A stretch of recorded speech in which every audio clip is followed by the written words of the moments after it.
Hello, today we're going to be looking at the Pali alphabet and its pronunciation.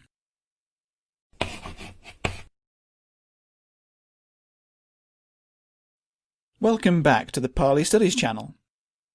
If this is your first time here, and you want to be kept up to date with basic Pali language grammar tutorials to help you learn Pali, then why not subscribe? And don't forget to click the bell icon so you don't miss any of the posts. Okay, so let's begin. Pali is a phonetic language, meaning that it's spelt how it sounds. One symbol equals one sound. Originally, it was just a spoken language with no script of its own.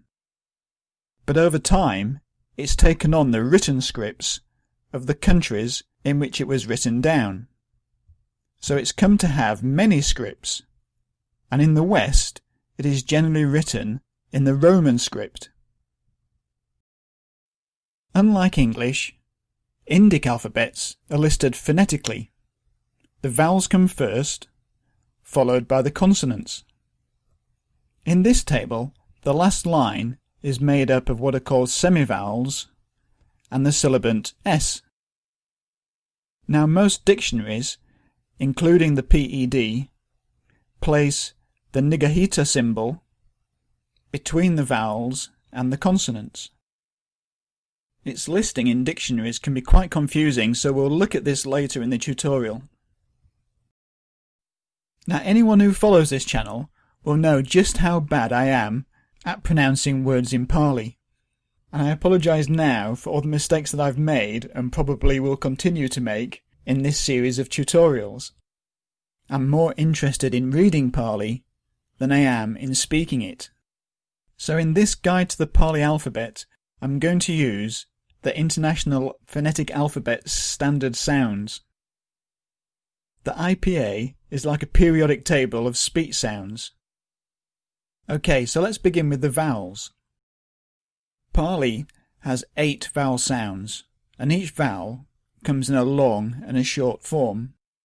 The long form, as the name suggests, being sounded for longer. And we differentiate these with a line called the macron. This is just one of what are called diacritic marks, which are used to extend the Roman alphabet to cover the different sounds of the Pali language. Beware though that before Unicode fonts, long vowels were often represented in text by different means, most often by repeating the character. So it's possible you may still come across text like this. Anyway, let's listen to the vowel sounds. A, I, U, U. E and O are usually included with the long vowels, as they are pronounced long before single consonants and at the end of words. However, even though they're not marked as such, if they come before a double consonant, they are sounded short.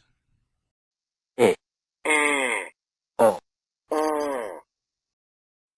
The consonants are usually arranged as follows. Now the first thing you'll notice is, this doesn't follow what we in the West would consider alphabetical order. Instead, it's arranged phonetically by where the sounds are made in the mouth. Each row represents a position in the mouth where the sound is made, starting with the gutturals at the back of the throat and working forward through the palatals, the retroflex, the dentals, to the labials made with the lips. The columns in the table are divided into unvoiced, voiced, and nasals. Voiced just means to make a vibration, a buzz, in the vocal cords. So the sound k is unvoiced, whereas g is voiced. An interesting way to tell the difference is if you block your ears and make a k sound and then a g, you'll hear the difference as the vocal cords resonate up through the jawbone. Both the voice and the unvoiced sounds have an aspirated variant too. This means just to add an exhalation of air at the end, like a fricative, breathy These sounds can be quite tricky for a native English speaker, as we often tend to slightly aspirate our consonants. For instance, when we say key, and also the aspiration of the voiced sounds also has to be voiced, and this is quite unusual for an English speaker. Nasals, as the word implies, involves an opening of the passage to the nose and allowing a slight vibration in the nasal cavity. Another major difference to English is, with Pali being phonetic, every letter has a single unique sound, and that sound largely remains the same no matter where it appears in the word, with only a few exceptions, like with the vowels E and O that we've just seen. So it's important to note that the aspirates, although represented by a consonant followed by a H, this indicates a single letter and sound. So the TH is T, and never Th, and the PH is P, and never F, as it is in English. Now I'm sure if you've read any guide on the Pali language before, you'll be familiar with the technique of using English words as examples of letter sounds. But in this tutorial I'm going to do something a little different. To add another dimension which I think will help you, I've opted for graphics from the University of Glasgow's Seeing Speech Lab. So let's work through the consonant sounds. The gutturals are formed at the back of the mouth, and these are also called velars. Ka, ka, ga, ka, nga, The palatals are made with the back of the tongue touching the palate or the roof of the mouth. cha, cha, ja, ja, nya, Now Pali has two types of D and T sound. The retroflex, sometimes also called cerebral, and the dental. The retroflex requires the curling back of the tongue slightly. English T and D are very close to this. cha, cha, ja, ja. na, With the dental, the tongue is touched on the tooth ridge, just behind the teeth. English has no real counterpart, but the French T and D are much more dental. da, da, da, da, na, And the labials form with the lips, make a slight plosive sound. pa, ba, ba, ba, ma, Finally, there are the semivowels. These are half consonant, half vowel, and although called vowels, they're actually consonants. ha, ya, ra, la, la, To these is added the sibilant S.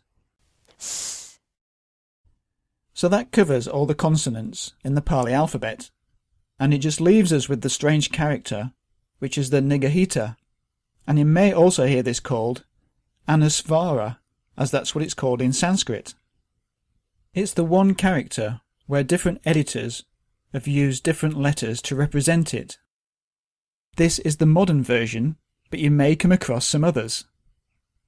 Phonetically, the nigahita is not a separate sound, but it indicates a nasalization of the preceding vowel, and it only joins with short vowels to form ang, ing, and ong, and these usually appear at the end of words. Occasionally, however, they may appear within a word, in which case the nigahita only precedes a consonant, and this is where looking words up in dictionaries can become complicated. First, if you're searching the PED, the Dictionary of the Pali Text Society, it uses an obscure old character for the Niggahita. And if one appears before a semivowel, that is how it's listed in the dictionary. But if it appears before one of the other consonants, it takes on the phonetic characteristics of that group and transforms into the nasal sound of that group.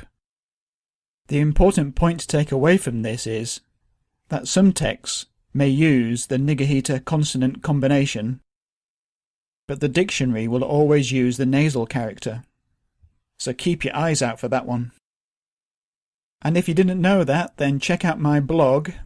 I have a whole post on how the Niggahita is handled by dictionaries, and feel free to check out my other Pali grammar tutorials on this channel.